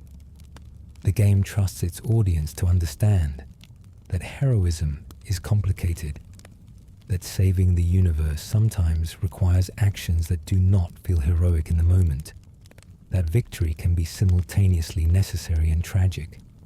It refuses to provide the comfortable certainty of absolute moral clarity, instead presenting situations where the right choice is apparent but not without costs, where doing what must be done means accepting burdens that will never fully lift. This mature approach to heroism feels particularly powerful in game that includes Mickey Mouse and Donald Duck as major characters. The juxtaposition of Disney innocence with darker themes creating tension that makes both elements feel more significant than they would in isolation. The themes of memory and identity that run through Kingdom Hearts II connect to larger series mythology about how hearts contain memories and how those memories shape who we are. Naminé's power to manipulate memories, to alter or erase recollections, and thereby change how people understand themselves and their relationships, demonstrates how fragile identity can be when built on foundations of memory that might not be accurate. If your memories are altered, if your history is rewritten, do you become a different person, or do you remain yourself despite false recollections? The question has no easy answer, but the game suggests that core sense of self persists beyond specific memories, that identity is more than just accumulated experiences and includes something fundamental that survives even when memories are tampered with or erased entirely. Sora's restored memories allow him to function, but leave gaps and disconnects that create sense of incompleteness he cannot fully articulate. Roxas exists in those gaps, consciousness that merged with Sora but never fully integrated, voice that speaks from within his heart, offering perspectives and memories that Sora himself never experienced. The fragmentation is not presented as damage to be repaired, but as new form of existence to be navigated, multiplicity contained within unity, many voices speaking through single body in ways that create richness rather than merely confusion. It suggests that identity is not singular fixed thing, but rather ongoing negotiation between multiple aspects of self, conversation between different parts of consciousness that must reach consensus about who you are at any given moment. The game's exploration of light and darkness as forces that must be balanced rather than as absolute good and evil represents maturation of themes introduced in the first Kingdom Hearts. Riku's journey specifically demonstrates that touching darkness does not automatically corrupt you, that you can walk in shadow without being consumed by it, that accepting darker aspects of your nature does not mean surrendering to evil, but rather means acknowledging full spectrum of who you are. His transformation into Ansem's appearance, the physical manifestation of darkness he absorbed to gain power needed to help his friends, is presented as consequence rather than punishment, price paid for using tools that come with costs, but which are not inherently evil, despite their associations with darkness. This nuanced approach to morality extends to the game's treatment of Maleficent, who represents more traditional villain motivated by desire for power and control. Even she is given moments of surprising depth, particularly in her interactions with Pete, where something resembling genuine affection occasionally surfaces beneath her imperious cruelty. She is evil by choice rather than by nature, someone who could potentially choose different path, but consistently decides that power matters more than connection, that domination is preferable to cooperation. Her continued existence as threat, despite multiple defeats, speaks to persistence of evil in world where darkness is eternal aspect of reality rather than aberration that can be permanently eliminated. The Disney worlds, while sometimes criticized for feeling disconnected from main plot, serve important function of grounding the story's philosophical explorations in concrete situations that audience can relate to more easily than abstract discussions of hearts and existence. Mulan's struggle to prove herself in culture that dismisses her based on gender parallels, Roxas's fight to be recognized as real person, despite being told he is merely nobody. Beast's battle against isolation and the darkness that comes from cutting yourself off from others mirrors Riku's journey toward accepting help, rather than insisting he must handle everything alone. Simba's reluctance to accept responsibility for role he did not choose reflects Sora's own complicated relationship with being Keyblade wielder and hero, despite never asking for that designation. These parallels create thematic resonance that justifies the Disney content beyond simple corporate synergy or fan service, making the various worlds feel like legitimate parts of unified narrative rather than disconnected side quests that interrupt main story. Each world teaches Sora something about himself, or about the larger conflicts he is navigating, provides perspective that will prove useful when he faces ultimate challenges at journey's end. The lessons are subtle rather than explicit. Trust audience to recognize connections without having characters spell out exactly how Beast's situation relates to Sora's own circumstances or what Mulan's triumph suggests about proving your worth when others doubt you. The final battle against Xemnas across multiple forms and locations provides gameplay culmination that matches the narrative's emotional climax, test of everything Sora has learned and all the abilities he has developed throughout his journey. The mechanics require mastery of systems that game has been teaching across dozens of hours, demand that player understand timing and positioning and resource management and pattern recognition at levels that casual play will not have developed. It is appropriately difficult without being unfair, challenge that feels earned rather than artificial, and defeating it provides genuine sense of accomplishment that mirrors the narrative achievement of saving all worlds from organization schemes. The cooperation required between Sora and Riku during final phases of the battle reinforces the game's themes about strength through connection. Two fighters working in perfect harmony to overcome an opponent that neither could defeat alone. The mechanics force player to switch between controlling Sora and Riku, to think about both characters simultaneously and coordinate their actions in ways that create openings and exploit vulnerabilities. It is fitting conclusion to game about bonds and connection and interdependence. Final lesson that you are stronger together than apart, even when you possess individual strength that would make you formidable in isolation. The aftermath, the quiet moments after universe is saved and threats are defeated, provides emotional resolution that pure action could never achieve. Sora and Riku talking in realm of darkness, accepting their apparent fate with calm that speaks to exhaustion and peace in equal measure, demonstrates maturity that comes from knowing you have done everything possible, and that sometimes that is enough even when it does not save you personally. Their rescue through Kairi's letter, through connection that pierces darkness to provide path home, validates the game's insistence that bonds matter more than power, that love is not weakness but strength of kind, that transcends physics and metaphysics both. Kingdom Hearts 2 ends where it began, on Destiny Islands with three friends together watching sunset, but the circularity is not simple repetition. They have changed, all of them, shaped by experiences that tested them in ways childhood games never approached.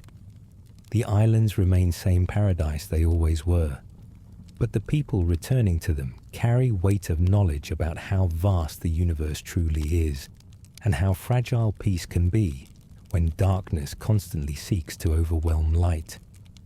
They cannot return to innocence they possessed before their adventure began, cannot unknow what they have learned about existence and identity and the costs of heroism. But they can move forward carrying that knowledge, can build futures informed by past without being imprisoned by it. The message in the bottle, Kairi's words preserved in glass and delivered across impossible distances, serves as the game's final statement about what matters and why. Connection persists, bonds endure. The people we care about remain important regardless of how far apart circumstances force us to exist.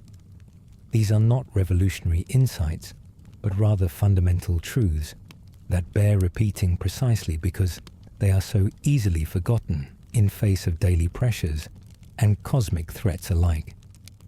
Kingdom Hearts II wraps these truths in spectacular package of action and adventure and beloved characters, makes them entertaining as well as meaningful, demonstrates that profundity and fun need not be mutually exclusive. The game invites reflection without demanding it, provides depth for those who want to engage with themes, while remaining accessible to those who simply want to enjoy moment-to-moment gameplay and narrative progression. It respects its audience enough to trust them with ambiguity, with moral complexity, with questions that have no definitive answers. It presents universe where darkness is real and dangerous, but where light persists through determination and connection, and refusal to accept that darkness must win simply because it seems overwhelming. It tells story about growing up, about learning that world is more complicated than you believed as child, about discovering that heroism involves making difficult choices and accepting their consequences while continuing to fight for what you believe matters. If you found yourself moved by this journey through Kingdom Hearts 2, if these themes of identity and connection and sacrifice resonated with you, consider sharing your thoughts. And if you want to see more deep explorations of the stories that shaped gaming, you know what to do. Until next time, May your heart be your guiding key, and may you remember that even in darkness, the bonds that connect us shine bright enough to light the way home.